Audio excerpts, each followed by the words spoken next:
Good morning, Tomasio here, and we are covering something that is pretty remarkable. Okay, we are going to talk about something that's unbelievable. Now, we're going to, of course, honor our queen.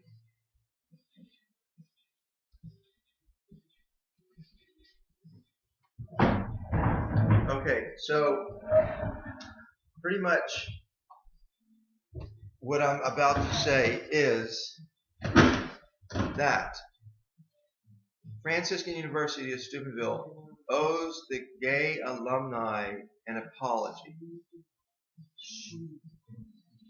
Okay? Why? Because when members of the gay alumni were on campus and shared their gay orientation with their household brothers and sisters, and they were rejected. They were not accepted. I mean, they were clearly rejected, and this was heartbreaking. I know at least two girls who had this happen to them. So there has not been any kind of acknowledgement of that. And the recent video I did with a student, and he clearly says, no, if you're gay, you're not open about it on campus. That's the kind of attitude that, there is a strong anti-gay subculture at Franciscan.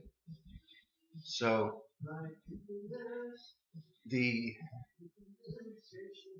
I have contacts from Franciscan University that refer to homosexuals as sodomites.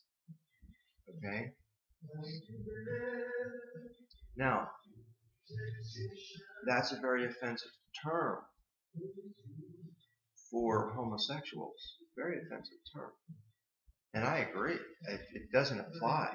It doesn't apply to modern day homosexuality.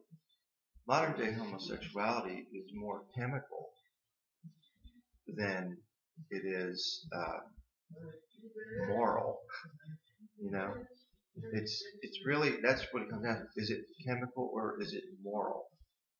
And I'm saying it's chemical. It's something that is within you that you have no control over. Okay? At least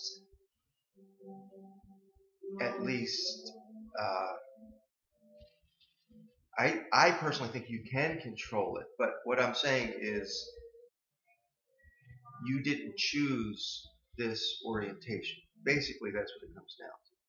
I would say 98% of homosexuals did not choose their orientation. Now, we could be coming to a generation where, people just do it because it's the thing to do. Like if homosexuality becomes very popular, who knows? I would think that's a really scary scenario where the majority of the people were homosexuals. And like if it was reversed, if there were 4% heterosexual and 96% homosexual,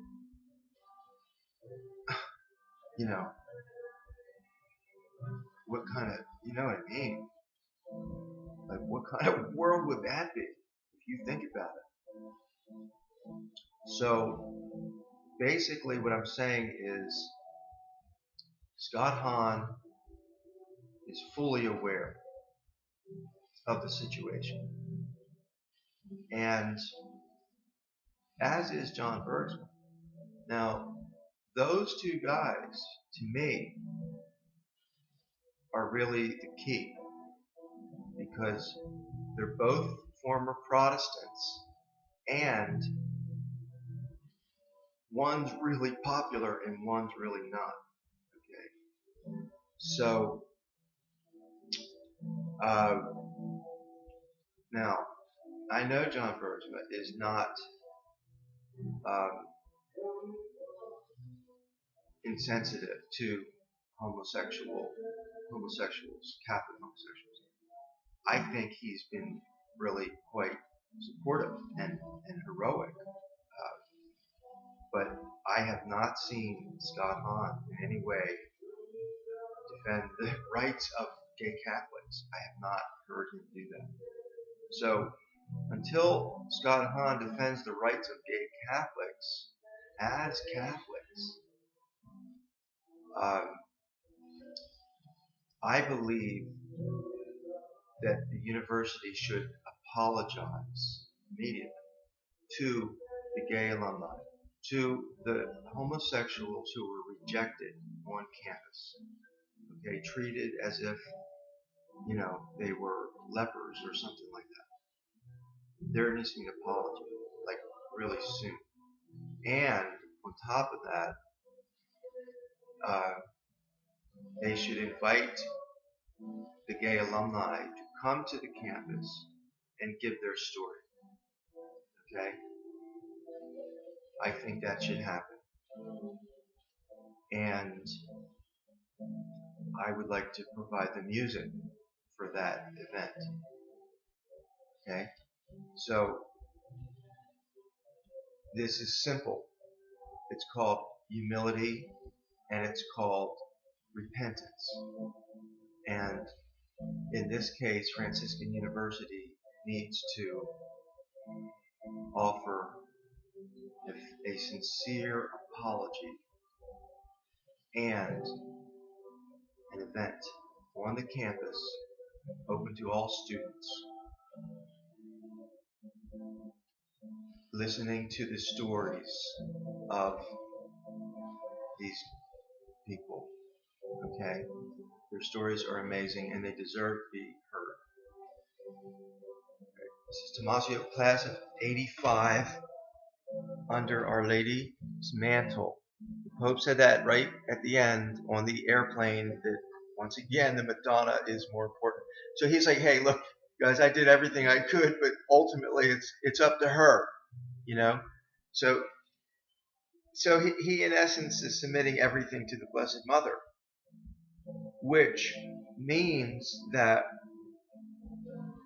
he's asking her, for his approval. Okay?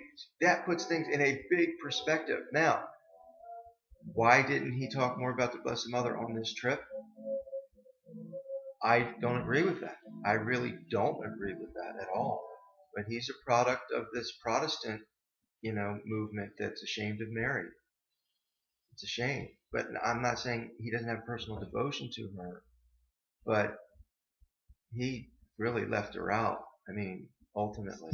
But on the plane ride home, he throws this out, which I'm glad he does.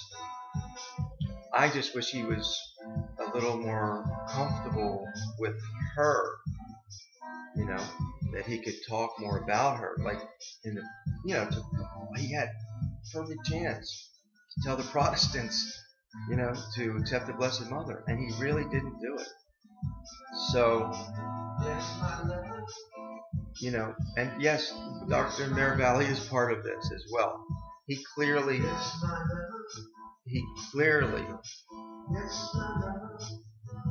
showed where he's at in the St. Joseph book, talking about the Immaculate Conception of Joseph. Okay? This is ridiculous. This is absolutely ridiculous. Joseph was on the outside looking in, okay, until the angel came to him and said, it's okay, Joseph, don't be afraid. No, the angel didn't say, hail Joseph, full of grace, you great and holy man. No, if Joseph was that, the angel would have had to acknowledge that. He didn't. So, end of discussion. The book's got to be taken off the shelves. And I think a public apology from the theology department for this horrible, horrible, horrible fairy tale fantasy world that is not rooted in the truth. All right, we'll be talking.